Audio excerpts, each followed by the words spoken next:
Meghan Markle and Prince Harry shot back at President Trump after he said the United States will not pay for their security in a tweet on Sunday.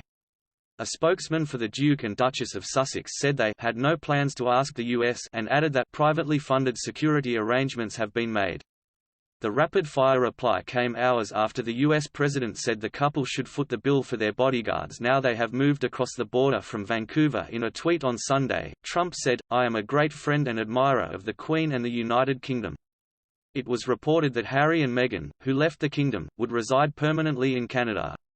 Now they have left Canada for the US. However, the US will not pay for their security protection. They must pay. It emerged last week that the Duke, 35, and Duchess, 38, had moved to California before the border with Canada closed because of the coronavirus pandemic. Meghan's mother Doria lives in Los Angeles, and the former actress grew up there. The couple took a private jet with their son Archie, 10 months, just before non-essential travel between Canada and the US was suspended. Trump has the final say over whether the couple can have U.S.-funded diplomatic protection in the U.S., because Harry will no longer be classed as an international protected person when he completes the final phase of Megxit next week, according to a royal source. The British Metropolitan Police is still responsible for their security, and it is understood Scotland Yard will still provide their own protection officers in the U.S. However, it is not known what the private security arrangements Meghan and Harry claim to have made are.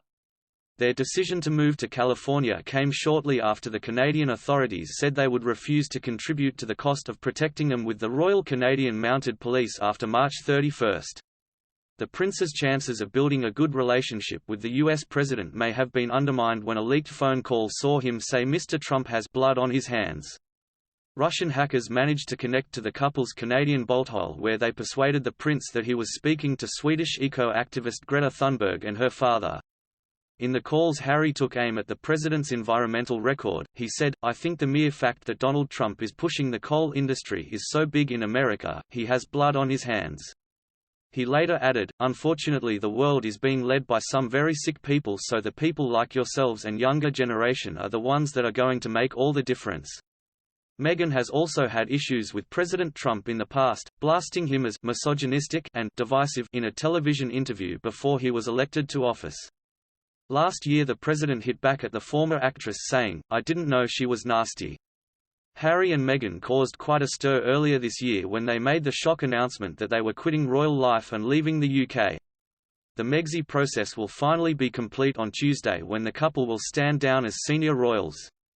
A royal source said the pair's stepping down removes any obligation on the US government to pay for their security. The UK and US have a long-standing reciprocal agreement when it comes to bodyguards protecting diplomats and members of the royal family.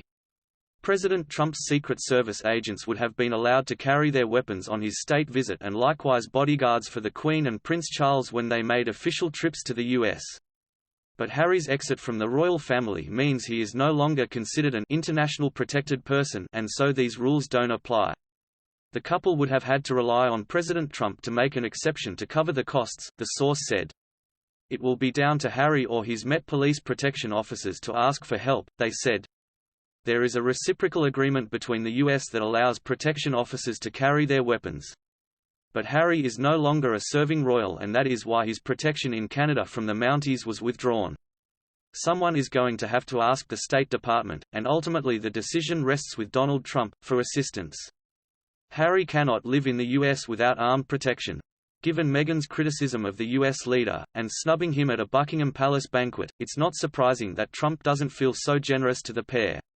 The LAPD and California Governor Newsom's office did not return a request from DailyMail.com about their involvement in the couple's security plans.